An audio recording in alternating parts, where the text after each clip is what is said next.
Hello and welcome to the Existential Stoic Podcast, episode 12. I'm Danny and I'm here with Randy. I'm Randy. Hi, Randy. Hey, Danny. So today we're going to talk about 10 lessons we've both learned in life. We each came up with 5 that we wanted to share with you that we think are worth knowing. So we'll see how this goes and how they, whether they're worth it. Yeah, it should be exciting. And the best part is we didn't share them beforehand. So I came up with 5 lessons on my own from my life. Danny came up with 5 lessons from his life. And then we're going to share them live with you guys and kind of see, maybe we learned some of the same things. Or maybe we learned things completely differently. But it's cool because we both have different views on life and we'll get to see. And now we'll learn from each other, right? And that's the best thing in life, I think. Yeah. It's kind of interesting. Like, I always found that interesting. They say that in vet school, no two veterinarians have the same experience. And I mean, life is our own kind of schooling. And in life, no two people have the same experience. Even brothers and sisters don't have the same experience. So, I mean, they even classify the oldest sibling syndrome, the middle child, the youngest child.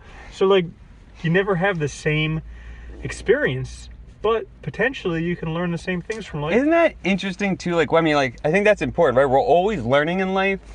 And it's interesting how all of us have similar experiences. No matter what happens to you, you can find examples that other people have gone through, but it's still, your experience is still unique.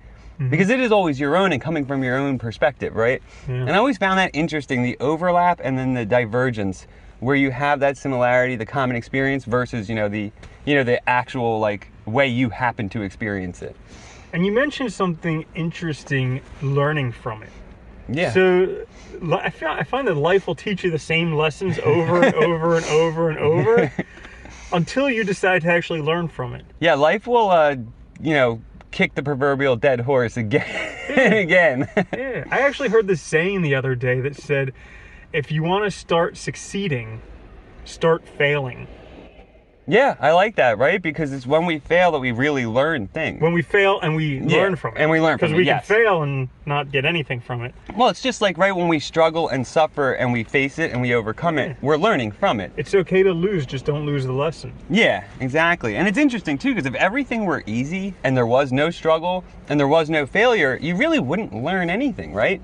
Yeah, life would suck. I mean, that was the life of Buddha. His life was perfect. He saw no death. He saw no disease. He had no discomfort, and he couldn't stand it. And so he had to... The life of Siddhartha, pre-Buddha. Yeah. He got tired of it, right? Because he really didn't know anything about life. Right. In a sense, he was sheltered from living. Yeah. So maybe we'll share one at a time. You'll share one, then I'll share one. I was just going to say that. Fantastic. Well, that sounds good. All right. Yeah. You want to go first since you introduce the episode today? Yeah, I'll go first. Danny, first lesson. Woo! Did you do them in any order? Not particularly. Okay, me neither. Yeah, okay, good. Yeah. Thank God. Whew, I didn't have to come up with some bullshit, thing for it. Anyway, all right, so my first one, and this is a little bit broad, I guess, but we have control over the interpretation we choose to accept. So we have control over meaning. And I think this one I learned a long time ago, particularly when I first started studying philosophy. But the idea that human beings are meaning makers, really thinking about the role of meaning in life, the way we always seek out an explanation to make sense of ourselves and the world around us, and how we actually have control over it. We often think of explanation and meaning, I think, as external to us. We look to the world, we look to, others, authority figures, we look to rules and regulations. But in fact, those are only one way of interpreting, and there's many possibilities, right? And once we realize we have control over it, I think it's really about gaining control over your life. Understanding that, you don't have to accept the meaning that seems to be easiest to present itself, right? You can actually interpret it differently. And I can give an example if that helps, I guess. Yeah, well, from what I understand, it's acknowledging that you have agency over your life. It's like in poker, it's not the hand that you get dealt, it's how you play it. Yeah. And for example, someone could have an alcoholic for a father, and one person could choose to just have a terrible, meaningless life because of it. They're a retard, but another person could be hey, you know what? I see that example. I don't want to do that. I'm going to do everything I can to live a great life. Yeah, I think that's part of it, right? So the idea of recognizing that, we don't have to accept things just simply as they are and we convince ourselves, right? It's like victimization. We talked about that a lot, right? Convincing ourselves we're a victim. That is one way of interpreting events. You can interpret events very differently. And I think, one way to understand this too is looking back on your life. A lot of times our biggest struggles are what define us. And when we look back on those struggles, we see them as an integral part of our life, right? As necessary for who we are. But when we're in the moment, they're horrible, right? And it's that like sort of reflection on it that we reinterpret it as something valuable, meaningful. And that sort of idea can be applied to the present, to the now. And I think that's kind of what I had in mind. It's interesting. You go, say like going to work, you struggle with something, say you work in like a toxic work environment or something, you want a new job, you hate the work environment, and it's really wearing on you. You have power over whether you accept to let that influence you or not, right? Yeah. You can choose to interpret it differently, see the whole experience as different, and really like say to yourself, like, I'm leaving this place, screw it, I'm just gonna get what I can out of it, right? So how does somebody incorporate this lesson into their life? I think an important way to start thinking about how to incorporate this into your life is start really looking at, how does meaning affect you? How does it influence your decisions, who you are, and starting to really just reflect on meaning in your life. How am I interpreting things? Looking at my relationships, at the things I'm doing. Is it stuff that I really want to do? And asking these hard questions about, like, who am I, essentially? Because a lot of it is also understanding ourselves. This is a broad one, like I said, it's big. I think it incorporates your whole life, unfortunately. So is it something along the lines of you can take a look at your life and see the things that you enjoy, the things that are working for you, the things you don't enjoy, the things that are working against you, and then take a look at those things that are working against you and say, how can I reframe them in my mind so that they're working for me? Yes, yeah, that kind of idea, right? So how can I reinterpret this to make it work for me and to overcome it, right? Because a lot of times struggle and strife we hide from, we run away from, but when we reinterpret it as something we're going to learn from it, something that's going to make us better, all of a sudden we can approach it with more positivity and I think more action, right? Intention, and be more intentional in our lives overall. Yeah. Intentional. I feel like we never talk about being intentional on this podcast. We should do that, right? That's a good one. Yeah, it is, right? Great way to start off the podcast. And it's a difficult one too, because it's one that takes, I think, obviously I'm still working on it. I think, we all are always, right? Because meanings change and how we look at things change, but it's important. I think it helps us understand ourselves better and deal with the situations we encounter. And it's not a passive activity. This is the difficulty in it. We're in a culture that basically idolizes comfort and passivity. And being able to take a look at those things that are uncomfortable, that we don't like, and make them work for us is an active process. Yeah, it's being active, right? Mm-hmm. And it's really taking control of it, taking ownership of it, right? And taking ownership of how you see the world. And that is not hard. I mean, not easy. It's hard. It's very hard. And it's hard precisely because what you said, right? We're used to being passive. Passivity is sort of celebrated instead of activity. Whereas, back in the day, I think activity was celebrated because you would perish otherwise. Like you said, it's easy to live now, in a way. For sure. All right, cool. All right, so what's your first one? My first one is, let's see. My first one is, where'd it go? Right here. We become what we think about. Ooh. Think positive and achieve positive results. Think negative and achieve negative results. Oh, I like this, because this is a kind of nice overlap to what I said, right? Absolutely. So it's kind of along the lines of, whatever our mind is constantly thinking of, that's the direction that we head in. And there are numerous examples from my life, and I'm sure from other people's lives, where you just had this idea of what you were going to become. And you just thought about that over and over again, and you became it. These goals that you think about, you become them. And then the other thing is, the second part of that is that, with your future, you get to choose what that is, and you get to choose whether it's a positive thing or a negative thing. Because if you're looking for something, a positive result from it, then chances are you're going to achieve that. But if you're looking for a negative result from something, that's so much on your mind that you're probably going to achieve that. No, I really like this one. And you know what? It's nice because it works well together. It's like a different look at the same kind of problem, basically, right? Mm-hmm. And what you said makes a lot of sense. We were just talking about this earlier. The other day I was really frustrated, and my frustration was getting the better of me, right? And so it was kind of like it was spawning negativity. And, it was just because I was becoming more and more negative until I really addressed it and stepped away from it, because it's the only way sometimes. You have to like rethink the situation and let yourself out of that headspace. But the more negative we are, or the more positive we are, that's how our life will be and become. I think that's so true. They've done a lot of studies where, optimism, those people that are optimistic and positive absolutely have an easier time getting what they want, because they're more likely to act on things and act towards the ends that will get them to the goals ultimately they want to achieve, right? Yeah, it's funny that you mentioned optimism, because I heard this thing, I think it was Norman Vincent Peale in The Power of Positive Thinking, but he had an exercise in there where he's like, for one day, everything you do, think positively about it.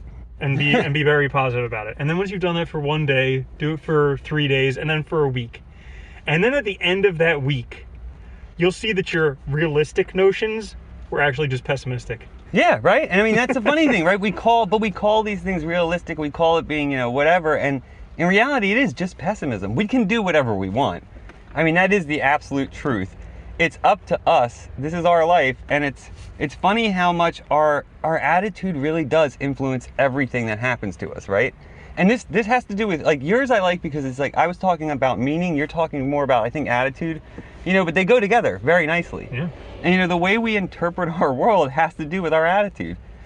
It's really interesting. I don't know. It's crazy how much we can just influence everything by being pessimistic and being negative. Yeah, well, it's our mind that creates this world. Well, yeah. And they say that the Buddha said that. Yeah, right? And it's funny, too, because, I know people in my life that are really negative, and it's like, it doesn't matter what happens to them. It is negative, right? I mean, it's always going to be interpreted in a negative light. Even if it's a positive thing, they'll somehow find some way to shed negative light on it. They spin it, They're right? like, well, this isn't going to last, or something like that. Right? Yeah. They come into money. This won't last, blah, blah, blah. Or, they don't even recognize when something good happens or how to turn it to their benefit.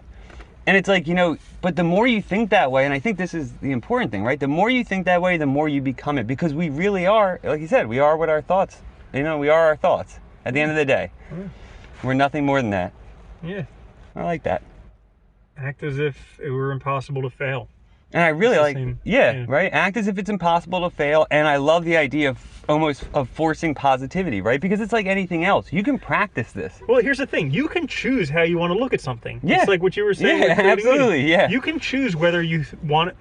And the choice is up to you. Independent, whatever's going to happen is going to happen. Yeah. The only agency you have is choosing how you look at it. Yeah. Do you think that something good is going to happen, or do you think that something bad is going to happen?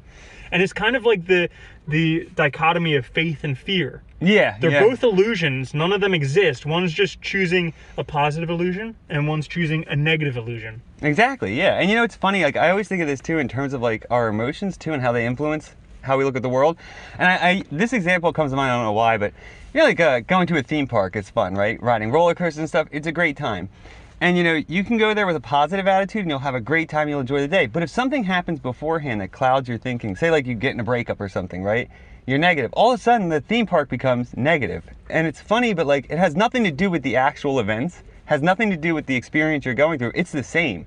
It all has to do with your mindset and those emotions and the attitude that you're carrying with you and you bring to the table, right? Yeah. Yeah, so it's definitely important to choose your mindset. Yeah. Choose your meaning. I mean, pretty much all of these are probably about being active. It's good. Maybe. We'll see. What's number 2 for you, Dan? All right, number 2 for me is to be free is to be responsible.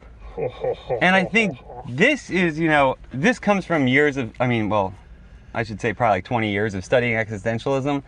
And I really take this to heart. And it's very difficult. It is one of the hardest things, I think, to really keep in mind all the time. But to be free really is to be responsible. It's to take responsibility and accountability for yourself, for your thoughts and actions. It's recognizing what we're in control of, and it's understanding that we are in control. And it goes hand in hand with what we've already been talking about.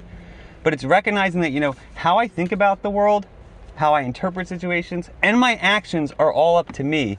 And I either am free and responsible for them, or I forfeit that freedom, I make a choice to give it up. But in both cases, it is my responsibility.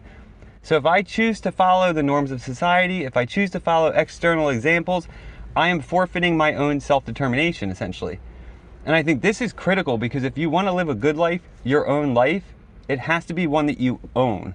It has to be one that you have ownership of. And I think, That is the most important thing. Yeah. Extreme Ownership was a great book that I read about personal responsibility. Oh, I like that title. And yeah, it's by I think a former Navy SEAL, Oh. and about how you need to take responsibility for everything. But also there was another book, So Good They Can't Ignore You, by Cal Newport, and he was talking about how when you work at a job for a long time, you become very good at it, you become very responsible, and through that you earn freedom. Yeah. So you get freedom also from that sort of dependability and quality, right? Mm-hmm. And It's kind of like at Auschwitz, work will set you free. Yeah. But Terrible. I know. Yeah. But Very dark. that one wasn't true. Yeah. But yeah, ownership will set you free. Because as soon as you are big enough to take responsibility for anything, nothing can stop you anymore. Well, yeah, and the other thing is and I love this because Sartre called it radical freedom, right? Jean-Paul Sartre, the existentialist.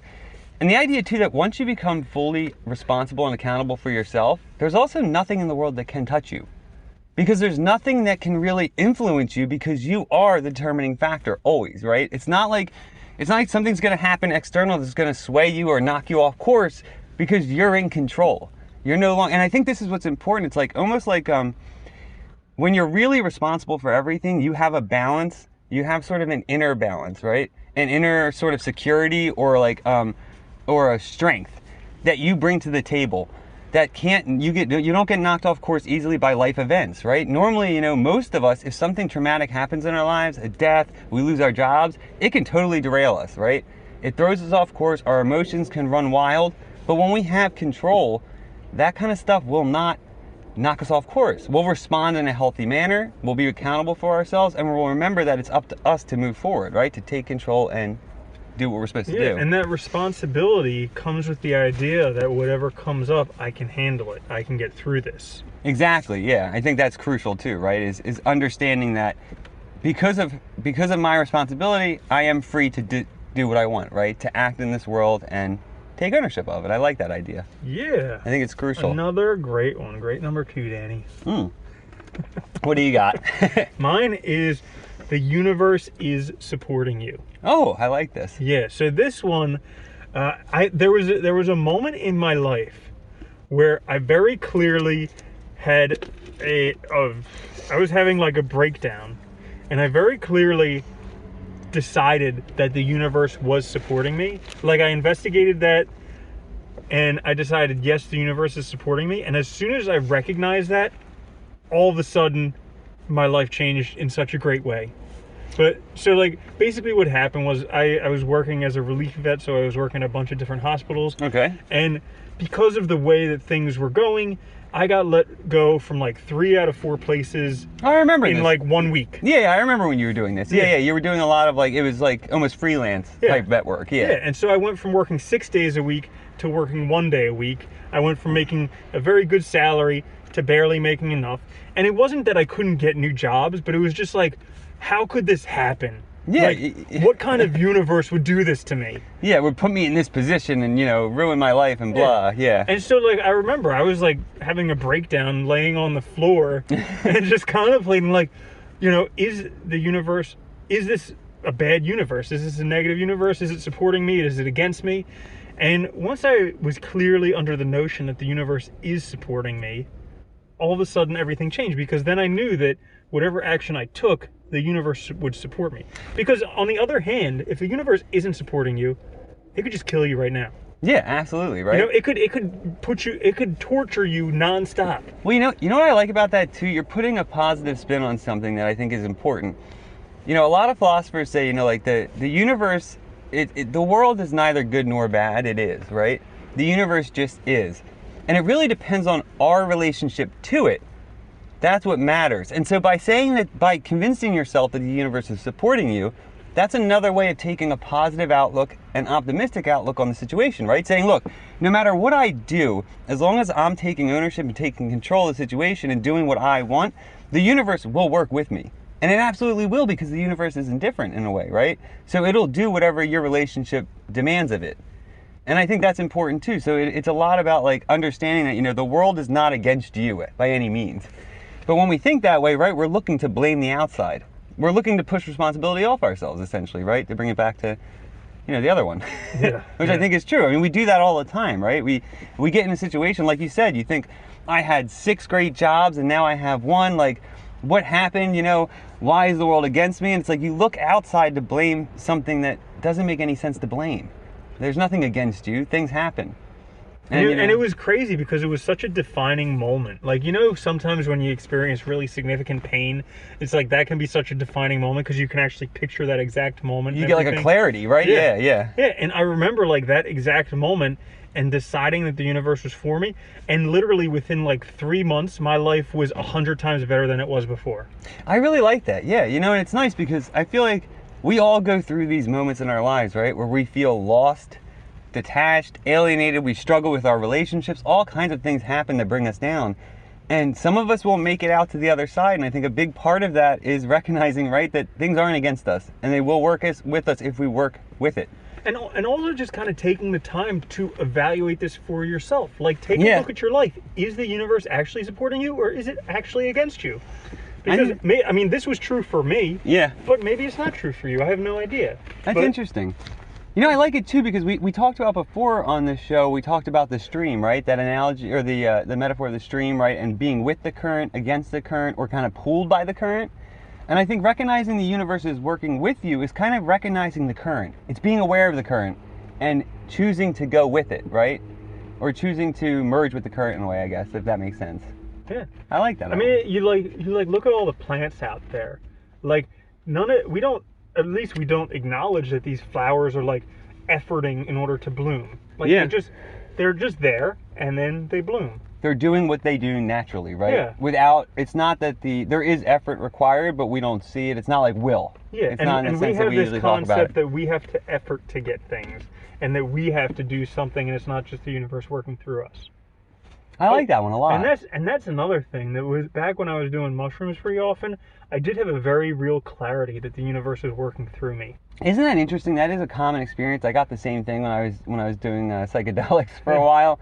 That idea, it's almost like you look at the same world, but you suddenly see how everything interconnects and interrelates in a way that you didn't before. I think it's in part losing the self. You lose that ego self. A significant portion of it at least, and you're able to start seeing how things really interact and interrelate. Because in a way, we are all connected, right? The wind is made up of things. It's not empty air. You know, we're breathing oxygen, we're breathing molecules, everything's connected with the trees and everything. I love that idea, yeah. Works really well. All right, so that's my number 2. All right. What's your number 3, Dan? Nice. Okay, so this one is something I think, you know, is very hard in practice. It's very easy in theory, sort of, but learning to be open-minded, I think, is crucial. I've learned this throughout my life, and again, I say it is very hard in practice. It's not always easy. But when I say open-minded, I don't just mean being open to new ideas and being open to, you know, learning new things. I absolutely do mean that.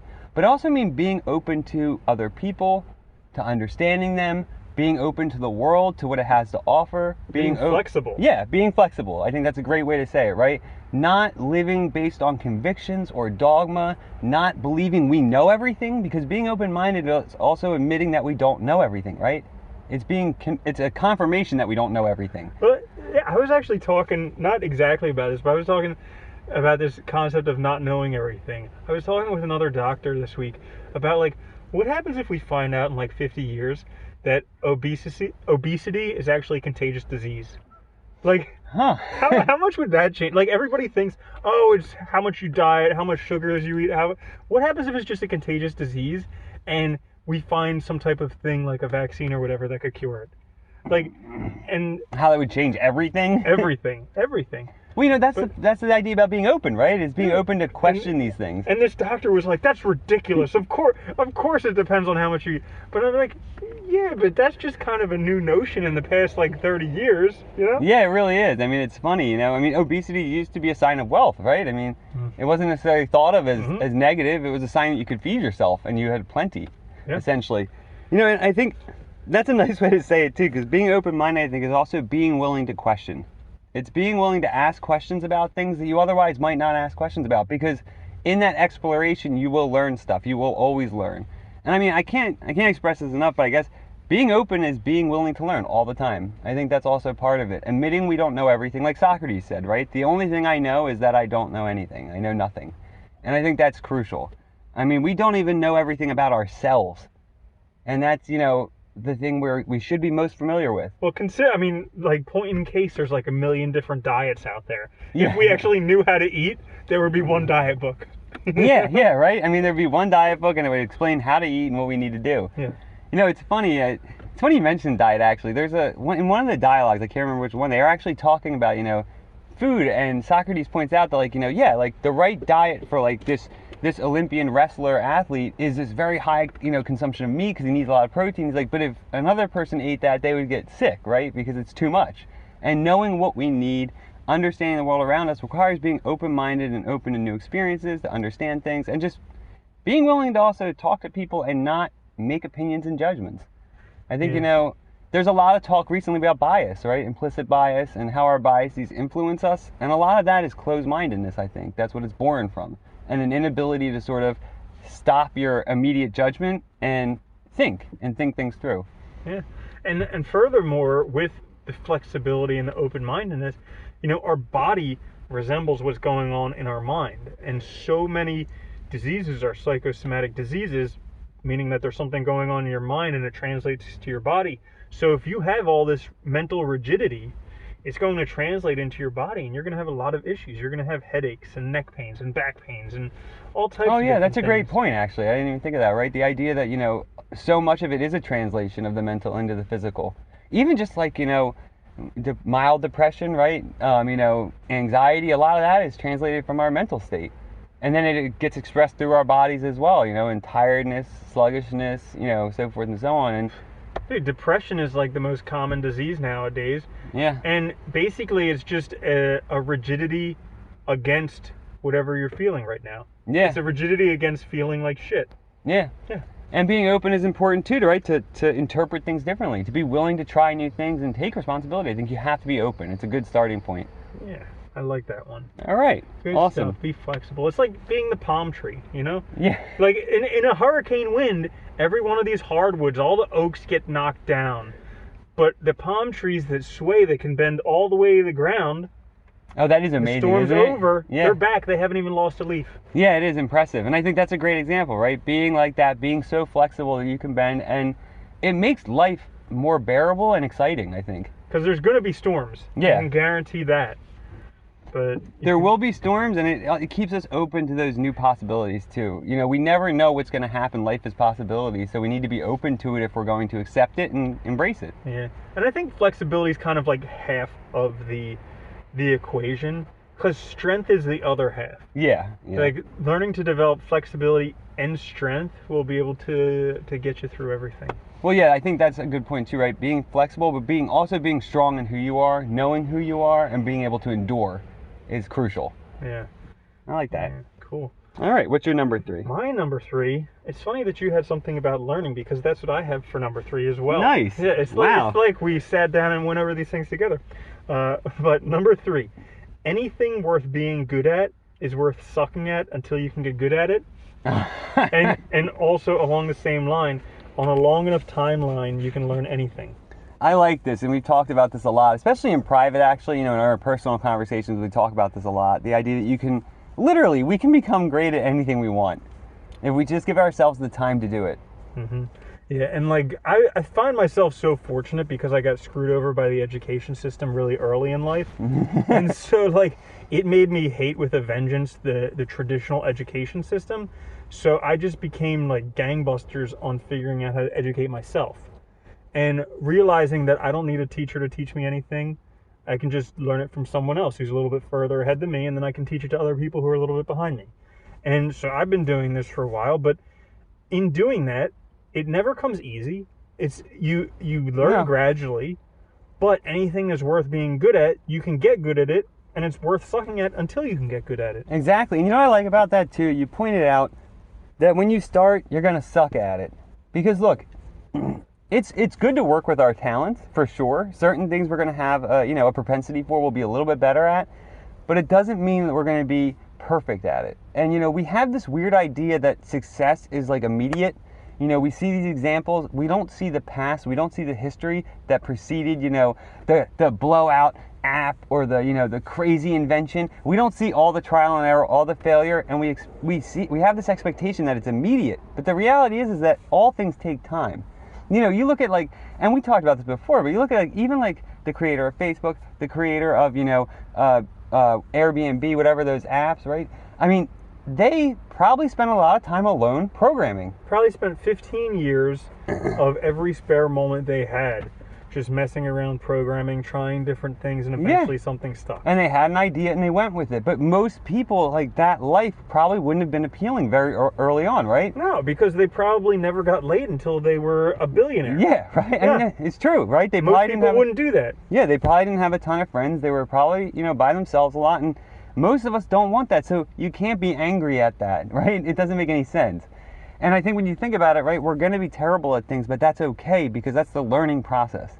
And part of the learning process is being willing to overcome that crappiness by putting in more effort, right? And choosing what you want to learn, because every time you want something, there's going to be a cost to it. For everything you want to learn, there's going to be a lot of things you can't learn because you don't have the time. So it's really becoming directed. And I think this is one of the largest problems with traditional education is they're so hell-bent on getting kids into school paying $40,000 a year for an undecided major. With no direction, yeah. No direction whatsoever. And aside from the financial cost, the opportunity cost out there, because they could have spent those 4 years trying out a different thing every 3 or 6 months. Until they figure out what they really want. Yeah. Rather than going into severe debt beforehand. And then getting out of school, barely being able to get a job at Starbucks, and not being able to do anything with their life because they're financially crippled. Yeah, and we'll do an episode on college. We will eventually.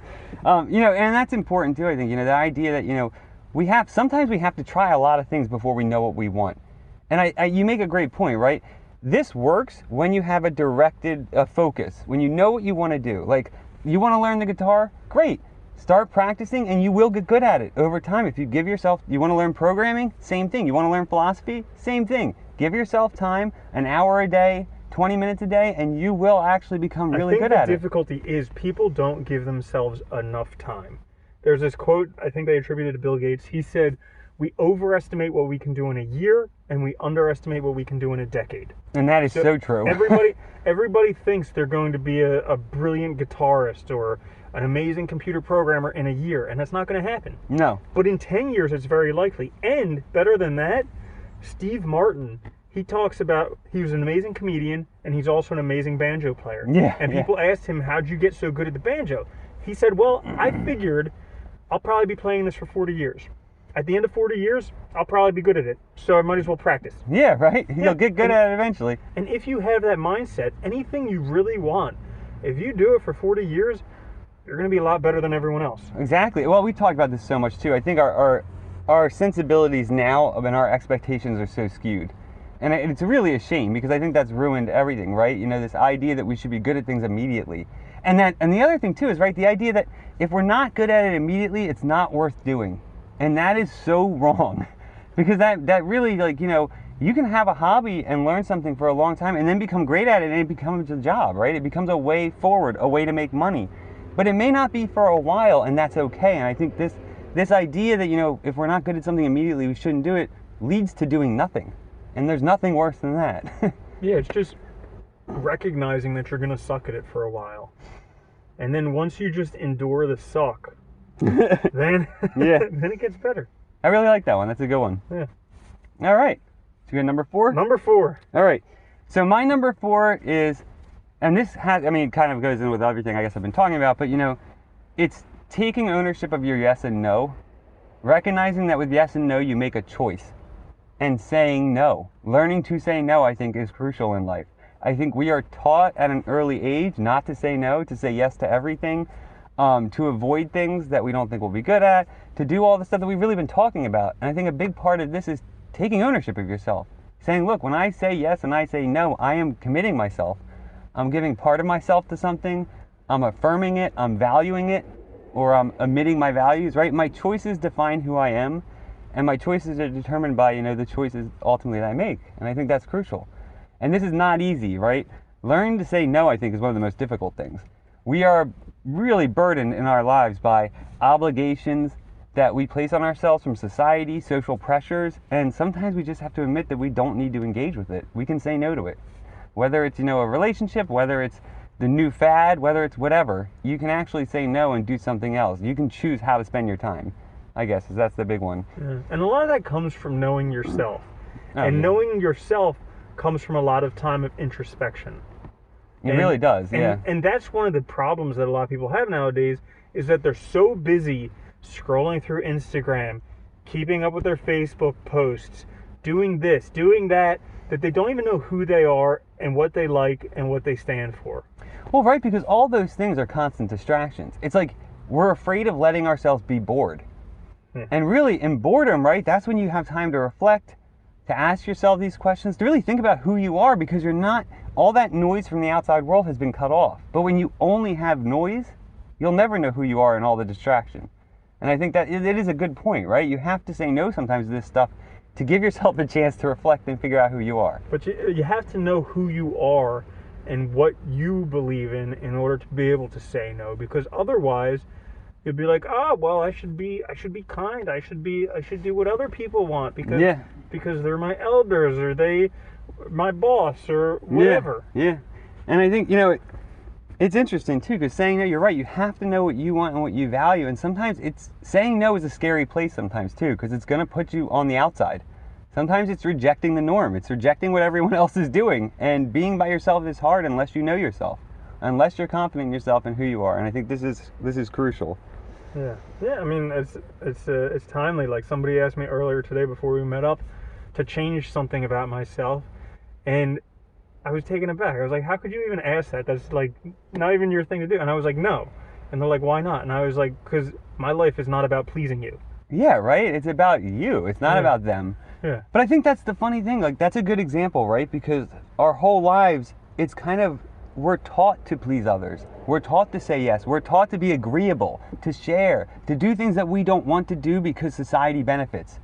And in fact, we need to figure out who we are, and we need to be able to say no to really take ownership of our time and what we want. Otherwise, we'll always be struggling against the current, essentially. Yeah.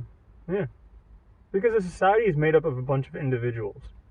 And if the individual is right, then society will be right. Yeah. And a lot of the issues come from people looking for stuff done outside of themselves. They want the government to change things. They want other people to change.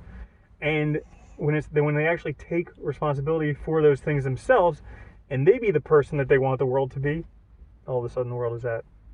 I swear, You've been reading mine. I know, right? It's like, it's kind of funny though, because we honestly didn't look at these. I will say that. Yeah. Well, you can believe whatever you want, I guess. Doesn't fucking matter, but that's besides the point. Yeah.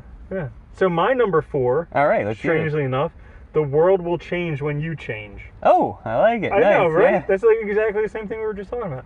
Because, I took this philosophy a number of years ago. I think it was Gandhi who said, "Be the change you want to see in the world." Yeah, Gandhi did say that. And I was just like, and it's like Jesus said the same thing. He's like, "Why are you complaining about the sawdust in your neighbor's eye when you have a plank sticking out of yours?" Yeah. So I'm just like, I'll clean up my own shit, and then I'll talk about other people. Well, it's funny, like, the existentialists focus on this as well. I mean, every great thinker has, right? This idea that, look, if you want to see any change in the world, expecting others to do it is not going to get you there. And the funny thing is, if you expect the world to do it, the world may change and you won't be there because you haven't been focusing on yourself. You need to be the change you want to see. I mean, I think that is, like, probably one of the most important things. Like, if you want to be if you want the world to be better, nicer people, you need to start being a better, nicer person, whatever that means to you. If you want to see, the world be more environmentally friendly, you need to start doing that yourself, because each person makes a difference. And I think that really speaks to the idea of, the actual power we have in our actions, right? In taking control of things and in living a certain way. We can actually change the world. And we forget that all the time. We expect the government to, we expect society to, we expect others. And it happens a lot sooner than we would expect. We'll spend years resisting whatever it is, whatever change we want. And then as soon as you step in that direction, it changes almost instantaneously. It does, yeah. I mean, it really does. There's great examples too of I was teaching environmental ethics this past semester, and there's great examples. I can't remember the guy's name, but one guy he wanted to clean up he wanted to help with air pollution, right? And so one thing he found he could do was he could collect refrigerants and dispose of them, the old refrigerants, the ones that were really toxic. And he started doing this. Well, he found out he's made a small business. He makes a lot of money now, and he's getting rid of hundreds of thousands of tons of this stuff a year, which is a huge impact. And when you think about it, like that started from him doing it very small with his own car, going out, and now he has a business and they're making a big difference. And that was in a matter of years, right? Not a big timeline. Yeah, but look at that. You can make a living doing what you're passionate about. And Yeah. that means a lot to you. And I think that's crucial, right? But that's also knowing yourself and being willing to be the example, which is difficult. It is. Yeah.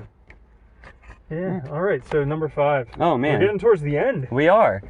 So number 5 for me, I think connects all the others, but it's exploration and experimentation. Ooh. I think, we all talk about, like life is a learning process. We should always keep learning. We should always keep exploring, keep experimenting. And I think this is crucial. If you stop doing this, you will not know what you want, right? Life is possibility. There's so many things we can do, but we won't know until we try. And, it's funny. I noticed this in my own life, especially, when I was younger, but I see it happen sometimes now where somebody suggests something new that I've never done, and I immediately make a judgment about it.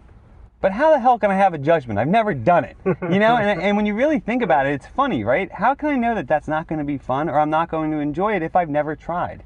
And so trying to cultivate in yourself this willingness to try new things, to be, to experiment, to explore the world, to just try whatever is suggested, I think is a great idea because you'll learn so much about yourself. You might not like all of it, but if you go into it with an open mind, I think you'll be surprised. It's like that movie, what was it, Yes Man or whatever, with Jim Carrey, right? Where he says yes to everything. Mm-hmm. And, it's funny, but like, there's so many things that can happen if we just say yes to trying new things and being open to who we are, being open to ourselves. And honest, I think, Yeah, that's a really good point. There was this book that I just finished reading called Algorithms to Live By, and it's about a bunch of computer algorithms that are applicable in real life. And one is the explore versus exploit type of thing. So trying new things versus exploiting them and enjoying the things that you found that you like. And so there's actually a balance that can be had, whereas in the beginning you want to explore as much as possible, and then once you've figured out what you like, you want to exploit as much as possible to get as much value from what you like. But it can sometimes go back and forth. Like I would say in my own life that every time I start getting bored with life and depressed, that's a great opportunity to start exploring again. Because I've exploited everything I can from everything that I know. And so there's very little value left in that. So I need to start exploring again to find new stuff. And then once I find that new stuff, then I can start exploiting that. I love that, yeah, because you know what? Every new thing we do, it comes with a set of skills we can leverage in the future, right? And the more we put into it, the more we try, the more we enjoy it, the more we'll find that we have the leverage, right? And whether that's making money, whether it's exploring new things about ourselves, whatever, right? Like you said, you can exploit those things, but you have to explore in order to do that. You have to find new stuff, and I love that way of thinking about it. Yeah, it's and like great. he talks about examples, like if you're moving out of town next week, there's no reason to start exploring new restaurants in that town you're in. Yeah, right? Because it would be pointless. You should just exploit the ones that you already enjoy because you're not going to see them for much longer. Have a good meal, the meals that you can stand by. Yeah.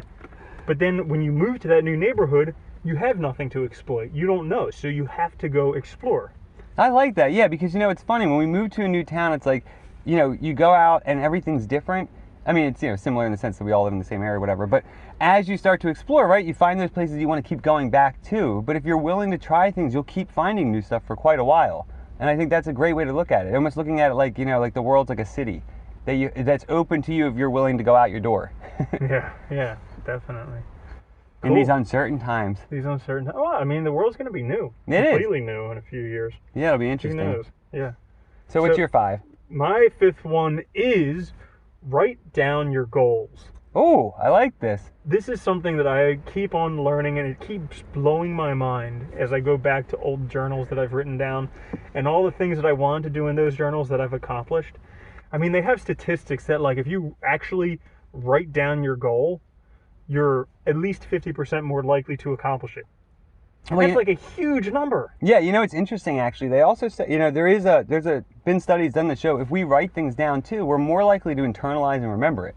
And so part of that is just remembering these things long term, and kind of, you're almost like when you commit something to paper, it's kind of like you're committing to it in a way that you don't when you just say it or think it, right? It's like you're putting it down somewhere, it's secured, it's been written, it's there. Yeah, and this kind of goes back to my first one, which is we become what we think about. So Absolutely, by yeah. writing down your goals, it allows you to keep thinking about those things that you want. And I use this in two fashions in my own life. So one, on the wall in my room, I have a 10-year plan of just a bunch of like checkbox things that I want to do in the next 10 years. Okay. And then in my pocket, I have a bunch more shorter term goals and longer term goals. But all of them, when I look at them, I see that and I say, yes, I want that in my life. Like I see them and I get really excited about them.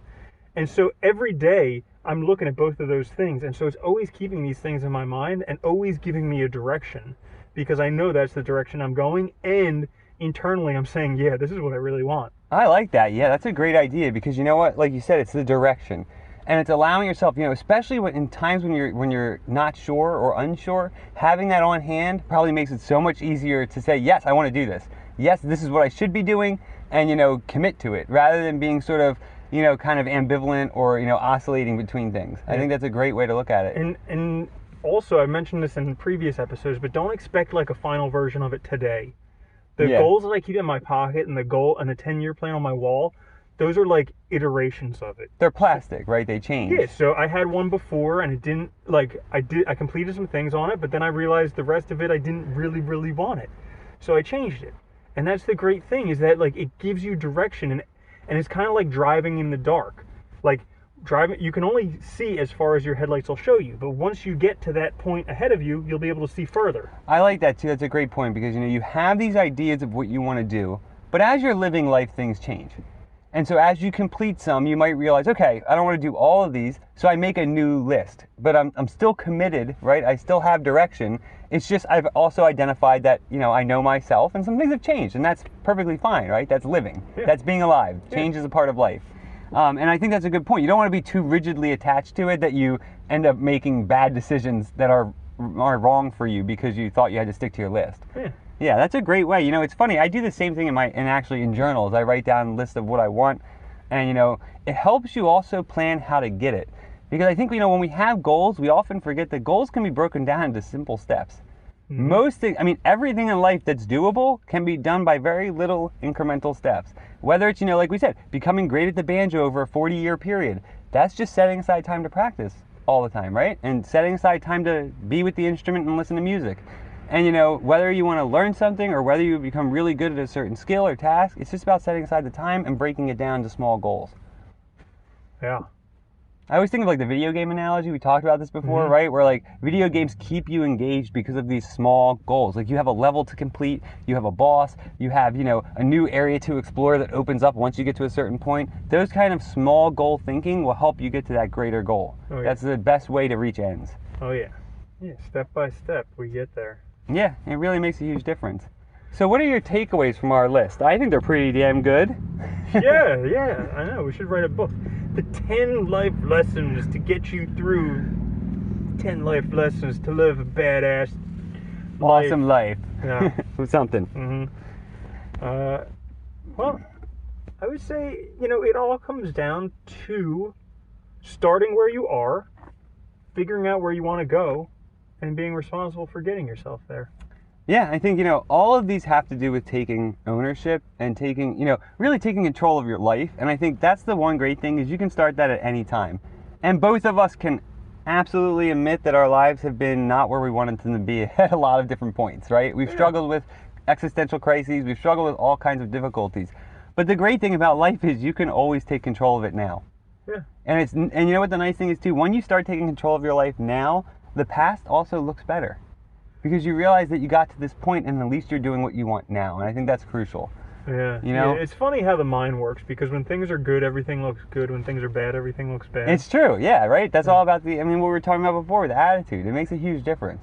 Mm-hmm. And really working on yourself now makes all the difference in the world, I think. Yeah.